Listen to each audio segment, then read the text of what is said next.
Hello all, welcome back to Shaving with Peg Leg. Appreciate y'all being here. Thanks to new subscribers and everybody. We're going to do a head shave. It's Wednesday, head shave day. We're going to use the Gillette Skin Guard razor with two well-spaced blades. I believe this one's also got a trim. Yeah, so it's got a trimmer blade on it too. So it's actually not bad. I prefer a 2-blade over a 5-blade, and those suckers are spaced out too. We're going to use Old Spice cream, which you saw in the thumbnail, the modern Old Spice aftershave, and Old Spice balm. I got it in my yak horn bowl. I'm going to use my 26mm PAA atomic rocket. Mix this stuff up. Oh, what a day, what a day, what a day. Hope it's cooling off where you are, because it is not here.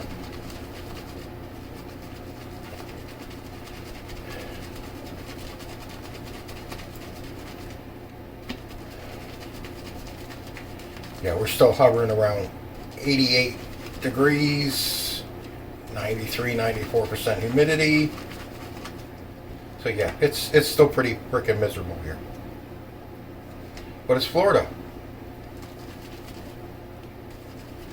Weather won't get nice until January or February. Okay, well, let's go with that. Let's see what we got. Okay. The bowl's laying on its side on the counter because the end of the brush is too heavy. And I'm not using a pre-shave today.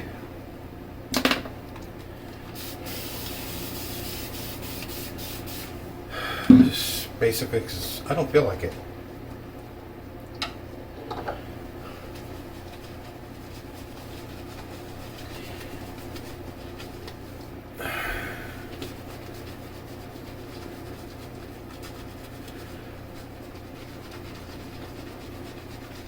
Probably got enough soap to do 6 passes.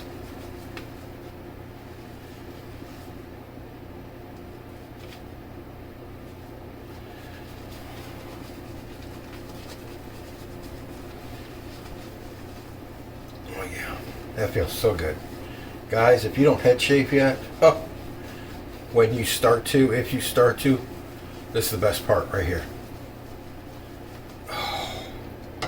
You got to force yourself to stop. It feels so good. All right, back to front is with the grain, because your hair grows from the back of your head towards the front, and on the sides it grows from the sides down, and in the back it grows from the top down. So that will be with the grain right here.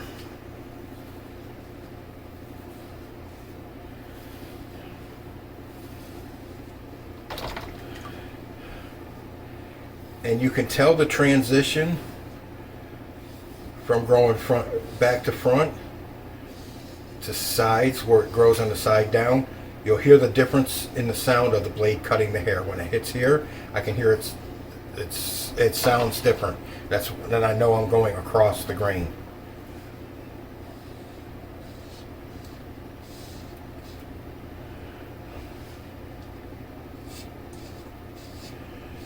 Okay.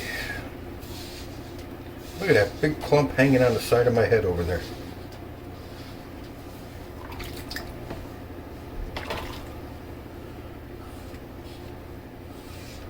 There, I got it. This soap lathers pretty well. It just doesn't have a strong scent to it. But it does lather well.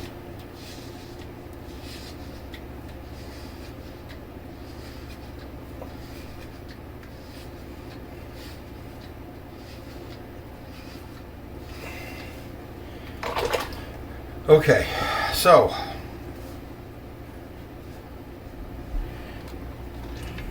all right guys, when was the first fire hose invented? All right, You can pretty much guess by that it was September 21st. But what year? 1910? 1880? 1850? 1790?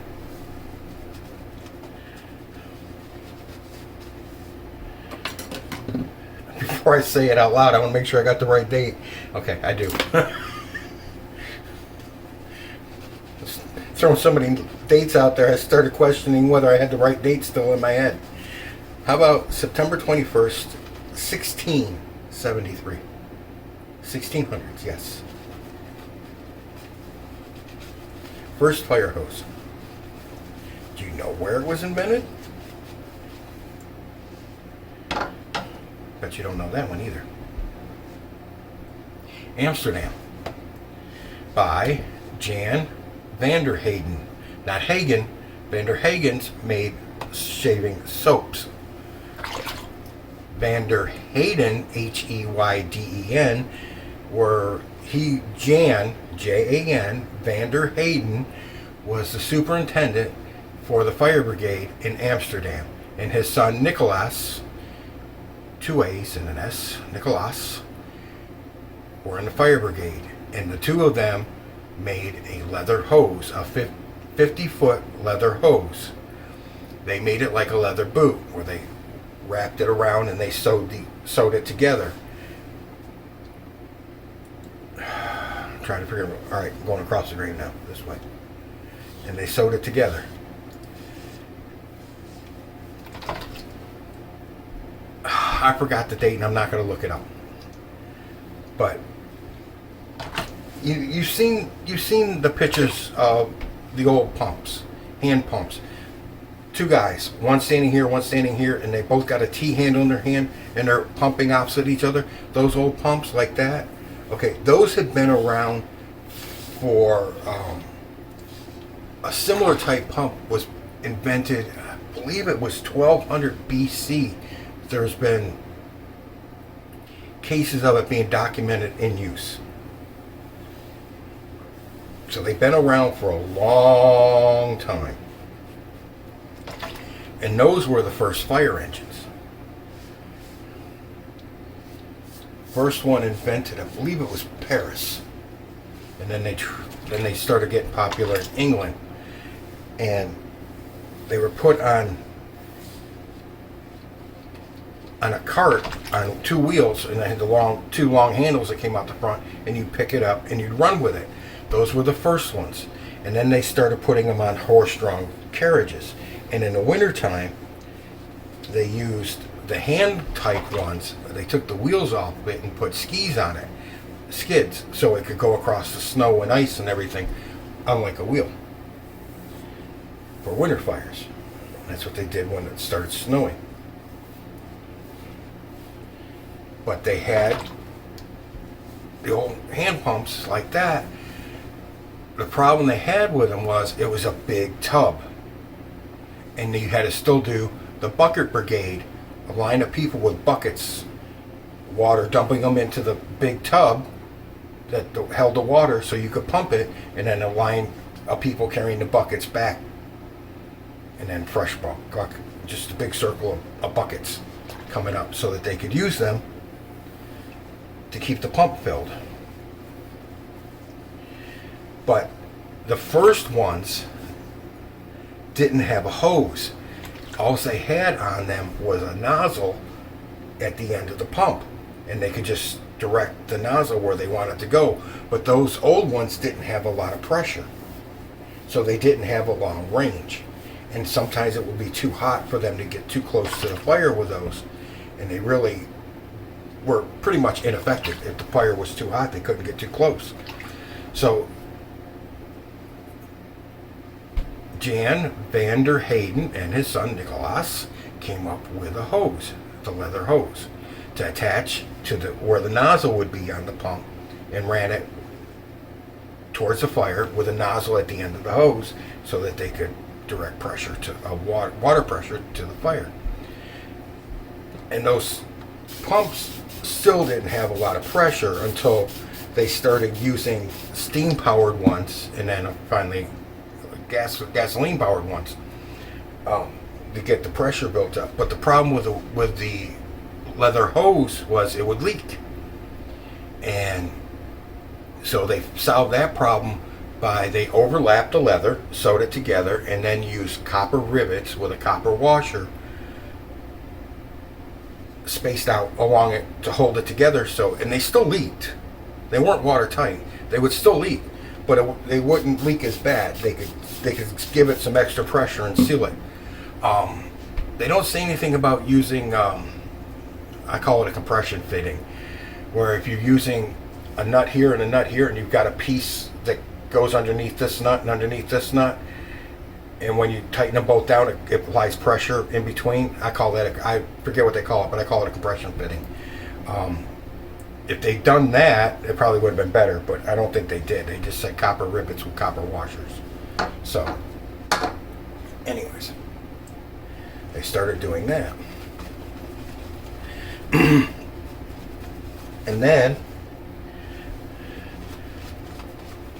technology advanced, and they started coming up with canvas hoses, which were made from a flax linen material. And the flax linen, when it got wet, would expand and seal the hose. Except where it was sewn together, it would still leak there, of course, but it didn't leak anywhere else because the flax linen, when it got wet, would expand and seal itself. So that started getting popular. And then later on, they started using rubber hoses, which weren't as good because they're a lot bulkier. I mean, the linen hoses, once there's no water in them, they're flat, they can roll up, and it doesn't take up that much space. The rubber hoses, I'm sure you've seen pictures of the old fire trucks with the big black rubber hoses along the sides. They started using those, and they figured, and those started leaking. They were rubber, so they started lining them with the flax linen material. They lined them with that, and the rubber was to keep the flax from leaking where it did leak. Okay, against the grain. So they started using those. But see, it's the stuff like that that I find interesting. It's the oddball stuff, the stuff you don't think about. I mean, it's a fire hose, big deal. It's been around forever. Where did it come from? And did you know in colonial times, in the colonies, especially when they were first founded and up until near the Revolutionary War, it was law in most towns and cities and counties. It was a law that every house keep a bucket full of water by their front door in case of fire. Whether it was your house or your neighbor's house, you could grab your bucket of water. If your neighbor's house is on fire, you grab your bucket of water, run to their house, and throw it on their house. But everybody was supposed to keep a bucket of water by their front door.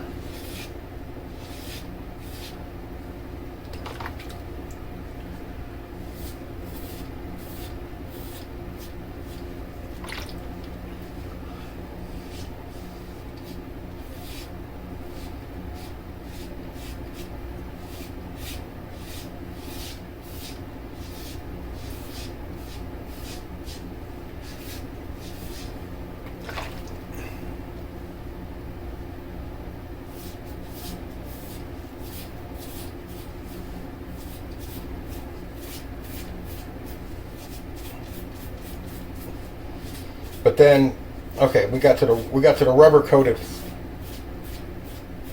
the rubber hoses with the flax linen lining. Then vulcanization was discovered of rubber, how to make it harder, more durable, instead of soft rubber. Well, once that was discovered, then they started making the hoses out of that. And they still leaked because they would still burst from the pressure. Oh, I forgot. I'm sorry. Let's go all the way back to Vanderhagen in 1673. A couple years after him and his son invented the first fire hose, he invented the pumping hose to draw water from like a lake or a river into the pump. and then use it to push through the hose to the fire. And the problem that they had with the first hoses trying to do that is they would collapse from the suction. They would just, and nothing would get through. It's like taking a straw and pinching it. Nothing gets through, right? Well, that's the same problem with those hoses. He discovered that if you took and coiled a piece of wire inside the hose, it would stay up and you could pump through it. And he invented also the first pumping hose. Smart guy. Smart guy. Necessity is the mother of all invention, is it not? I'm sure it beat the hell out of frickin' standing out there with 100 other people passing buckets of water up and down a line and throwing them on a frickin' burning building. Oh, my usual suspects, side, the back. Right?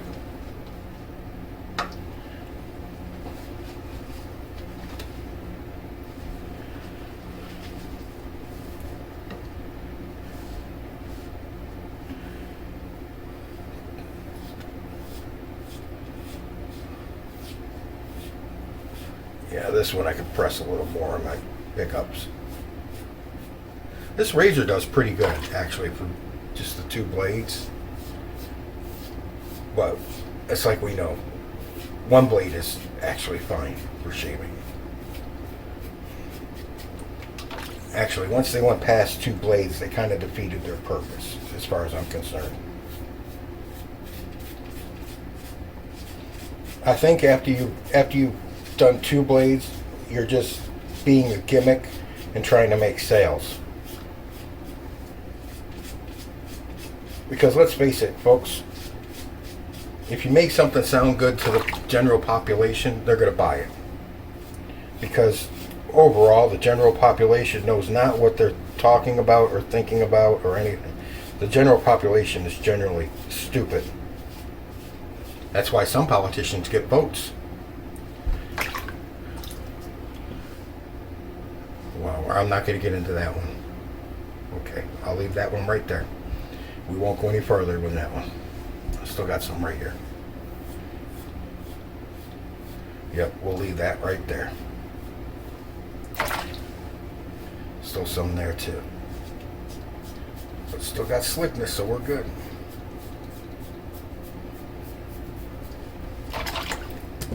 Gotta pause for 1 second. Be right back. I don't know if you heard it. Mom was calling for me. I didn't want to shout into your ears yelling through the wall ladder. Okay. Pretty good. Pretty dang good, guys. This does a good job. The Skin Guard. 2 blades. It's got that little cleanup blade, that edger. I wonder if...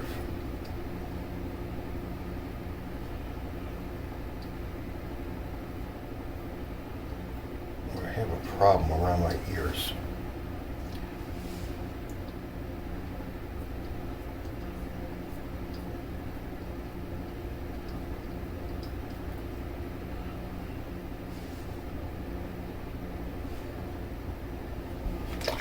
Okay, not bad.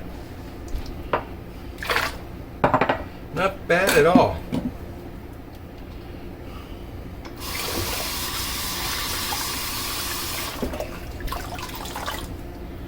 In the United States, the city of Philadelphia was the first city to use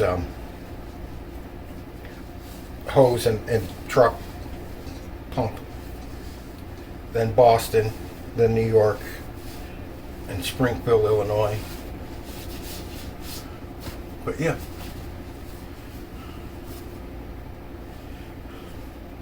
Give it to the damn Dutch. The damn Dutch. What movie was that from? Oh, God. Blame everything on the Dutch. God, I can't remember the name of the movie. Let me know in the comments if you remember the movie.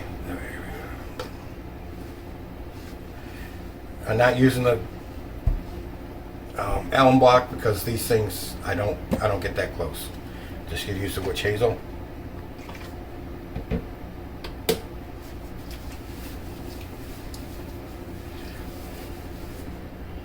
Okay. And we'll use the modern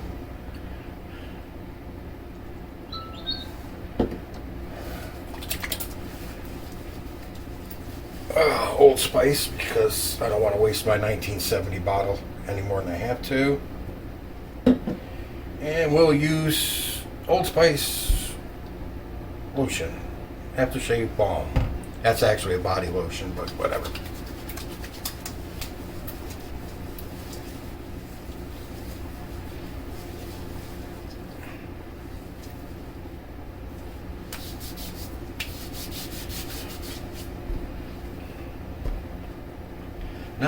Not bad at all.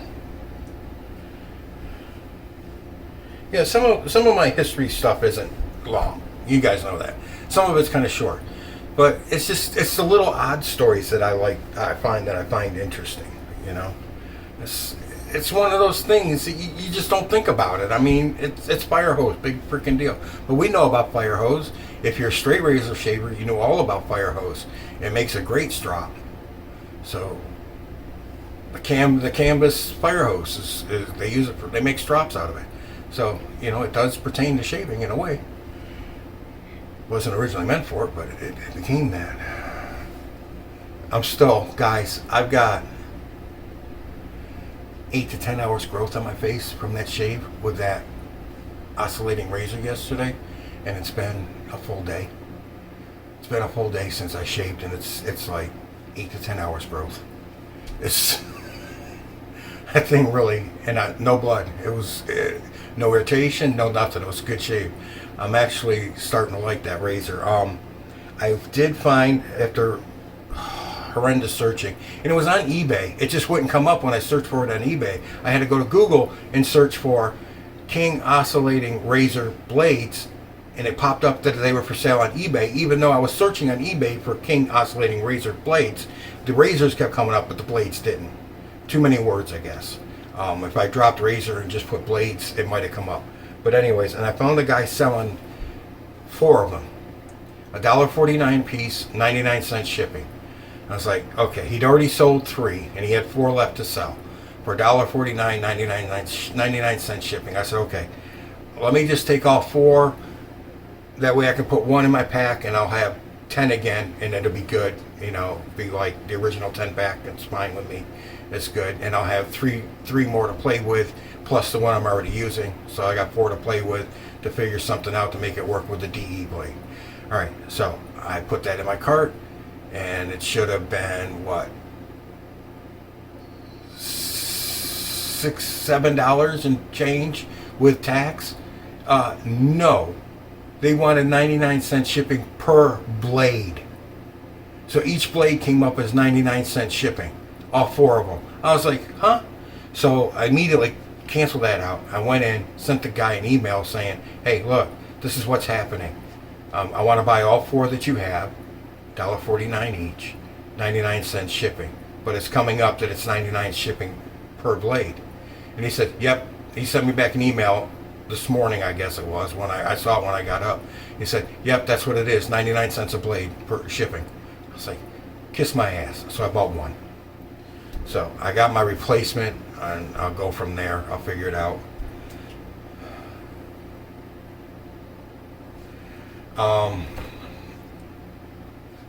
I don't know how much I'm going to wear this. I really don't. I got it hanging right here next to me. It left a mark on my arm when I took it off. It was hard to get off. That thing, it's kind of made for little girly wrists, not my big wrist that I've got.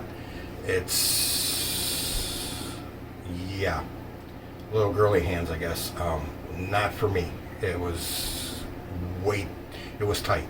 Let's put it that way. So it'll sit right there, and I'll look at it. I'll put it on occasionally, but not all the time. All right. Anyways, all right, guys. I appreciate you being here. Thanks to all the new subscribers. Check out the links to the channels I put in the description box. Subscribe to them. I'm trying to help as best I can to get the information out there. These guys have channels. Let's help try and boost them up to 1,000. Just want to try and help the community grow. That's all. All right. we can all help each other. All right, and don't forget the affiliate link. When it hits $25, I buy a $25 gift card to the razor company, give it away to you guys.